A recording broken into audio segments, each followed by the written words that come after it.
गलती एक बार होती है, बार बार नहीं। वो शख्स इंक्रोचमेंट पे कोई कंट्रोल कर सकता है जो खुद इंक्रोचमेंट करता हो, उससे हम अपने आप को कंपेयर नहीं करना चाहते। लेकिन फैसला हमारा नहीं है, फैसला यहाँ की आवाम का है। एक लम्हे का सही फैसला 70 साल की इबादत के बराबर है। काउंसलर है, वो आम आदमी पार्टी के काउंसलर है, तो उनको आप कैसे चुनौती देंगे, कैसे हराएंगे कि आज जीते यहाँ से? आम आदमी के काउंसलर को चुनौती नहीं दे रहे हैं, ना वो इस लायक हैं जो उन्हें हम चुनौती दें, ना उनके कारनामे जो हम उन्हें चुनौती दें। ये इलेक्शन आज की आवाम वो नहीं है कि किसी एक बात पे भेड़ चाल हो गई, आंखें मीच के किसी ने भी कोई फ़ैसला ले लिया।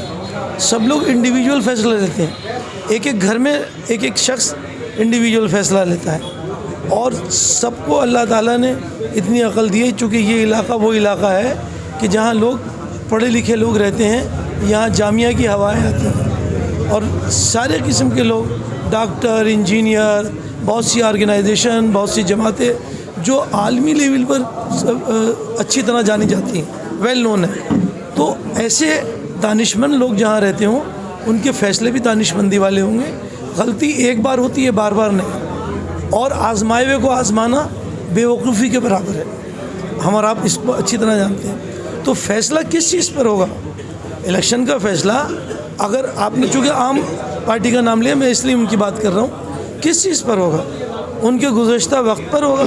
ये एक इत्तेफाक है कि आपने आम आदमी का पार्टी का नाम लिया और उन्हीं का काउंसलर था इससे पहले।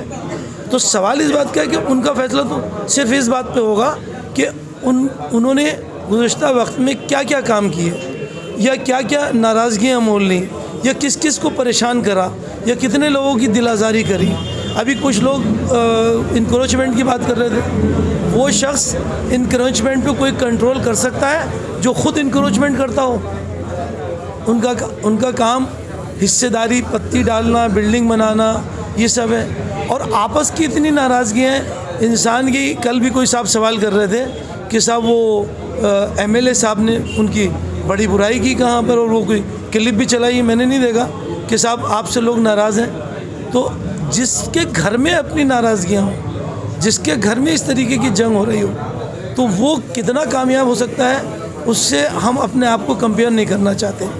चूँकि इंसान की सब इज़्ज़त, आबरू, शान व शौकत की शुरुआत जो होती है वो अपने घर की चारदीवारी से। अच्छा, मैं आखिरी सवाल आपसे जानना चाहूँगा कि दिल्ली में कहा जा रहा है कि बीजेपी, आम आदमी पार्टी और कांग्रेस में टक्कर है, समाजवादी पार्टी कहीं नहीं है।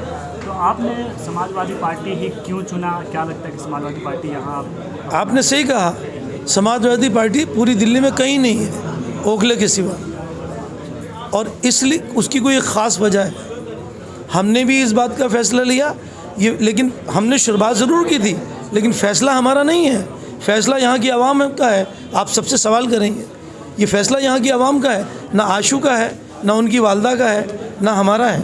ये फ़ैसला यहाँ की आवाम का है कि उस पार्टी ने जिसने हमारे ऊपर एक बेहतरीन एहसान किया है, हम उस एहसान का बदला चुकाना चाहते हैं। आशू खान, आप जाके समाजवादी पार्टी से लो। इनकी भी ख्वाहिश जाहिर हुई, इन्होंने चाहा था कि मैं किसी और पार्टी से, कांग्रेस से, किसी दूसरी पार्टी जाऊँ, लेकिन पब्लिक ने इनको प्रेशराइज़ किया और इनको ज़बरदस्ती लखनऊ भेजा कि जाके अखिलेश साहब से मिलो और इस समाजवादी पार्टी से आप लो, चूँकि समाजवादी पार्टी के इस खित्ते के ऊपर बहुत बड़ा एहसान कब्रस्तान की जगह होने दी है। क्या लगता है सर, इस चुनाव में मुस्लिम फैक्टर चलेगा? क्योंकि वैसी साहब भी यहाँ से ताल ठोक रहे, वो भी चुनाव लड़ते हैं। तो देखिए, हालांकि मुस्लिम फैक्टर है, ये तो इलाका बिल्कुल खित्ता मुस्लिम इलाका है, लेकिन जहाँ फ़ैसला करने की बात है कि आवाम फ़ैसला कैसे करेगी, वो सिर्फ दो चीज़ों पर है। फ़ैसला करना, मैंने तो ख़ुद इनको कहा है सारे लोगों को कि एक फ़ैसले की घड़ी होगी 4 तारीख को, जिसमें एक लम्हे के लिए आप एक बटन दबाएंगे। और ये एक हदीस पाक का मफ़हूम है कि एक लम्हे का सही फ़ैसला 70 साल की इबादत के बराबर है। तो मैंने इन लोगों को कहा कि जब आप एक लम्हे फ़ैसला करें और बटन दबाएं, तो इस हदीस पाक को अपने दिल में दोहरा लेना और जो आपका दिल गवाही दे वही आप करना, मेरे कहने से कुछ नहीं करना। इस फैसले को सिर्फ दो चीज़ें इस पे बुनियाद रहेंगी। एक पार्टी, जिसका मैंने जिक्र कर दिया कि पार्टी का एहसान है। दूसरा कैंडिडेट